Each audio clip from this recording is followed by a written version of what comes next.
په مونږ کې د زراعت ښه حاصلات یادوو. درنو دوستانو السلام علیکم، زه غوټۍ یم. شولې یو ډول مهم زراعتي بوټی دی چې د کار لرغونی تاریخ لري. وریجې او پلاو د افغانانو پر دسترخوان ډېر لیدل کېږي او د دوی د خوښې خواړه دي. وریجې د چینایانو له عموده خوړو څخه هم دي. آیا تاسې پوهیږئ چې د یوې کاسې خوندورو وریجو تر شا د کرنې او تولید څه چارې ترسره کېږي؟ راځئ په دې ویډیو کې د چین د واره او خوشورو د کرنې او د وریجو د تولیدي چارو پرمختګ وګوري. 電氣کړی د بیجینګ ښار په څنډه کې دی او د دغه ښار له مرکز څخه شاوخوا 20 کیلومتره واټن لري. که څه هم دغه کړی لوی نه دی، خو له څو سوه کلونو راهیسې د جینشي په نوم د یو ډول شولو د کرلو له امله په چین کې شهرت لري. ځایي اوسیدونکي یوه اصطلاح کاروي، وایي د جینشي شولې ښه بوی لري او وریجې یې خوندورې دي. په دغه کلي کې تولید شوی وریجې ښایسته رنګ او غني غذایي مواد لري. پوره او پاکې اوبه د شولو د ښه کار بنسټ دی. په پخوا وختونو کې د دې کلي د خراب چاپیریال له امله اوبه کمې شوې وي او د شولو د کرکرې چارې هم د ځان د ګواښ سره مخامخ وي. دغه ستونزه څنګه حل شوه؟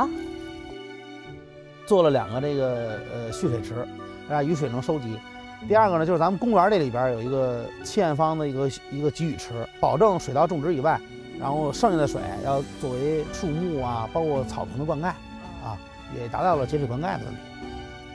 اوس په دغه کلي کې د علمي ادارې او د اکولوژیک چاپیریال د ساتنې له لارې د شولو د کار چارې بیا سمسورې شوي دي.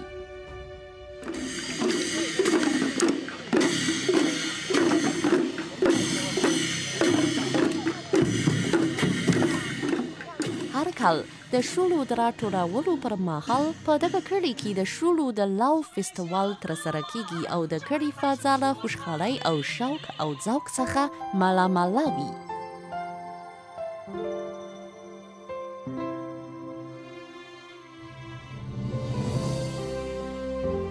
کله چې د مني شمال په لګېدو شي، نو د شولو وږي طبیعت ته طلایي رنګ ورکوي. سیلانیان هم دغه وخت دغه کلي ته ورځي او له ښو حاصلاتو او طلایي طبیعت څخه خوند اخلي. 一把握住，一使劲儿握在这儿，对，在这压住，往上走。对，师傅您看就是这样，然后把它绕一下，然后塞进去，对吧？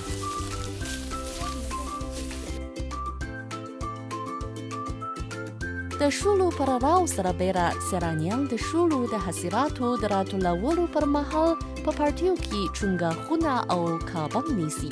دا د کرغنیزو چارو نوی مدل دی چې د شولو په پارټیو کې چونګښونه او کابان روزل کیږي. چونګښونه او کابان په اوبو کې حشرې خوري او د دوی فاضله مواد شولو ته ګټه رسوي. په دې مناسبت شولې ښې روزل کیږي او د بزګرانو ګټې زیاتیږي. دا د چینی بزګرانو زیرکي او اکولوژیکه کرغنیزه مفکوره ده. د زمانې له بدلونونو سره سم د دینچي په کلي کې د شولو د کرلو لارې چارې په جامع، عصري او اتوماتیک لوري روانې دي.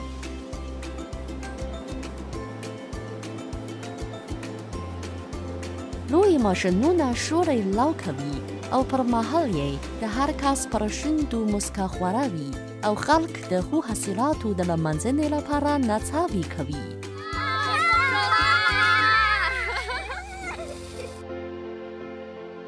زیات خریان دغه کلي ته ورځي، له کرغنیزو چارو څخه خوند اخلي او د خپل ملت کرنیز کلتور خپروي. نن ورځ په دغه کلي کې د خلکو د خوندي ژوند او د چاپیریال د ښکلا په اړه ښایسته نقشه طرحه شوې ده.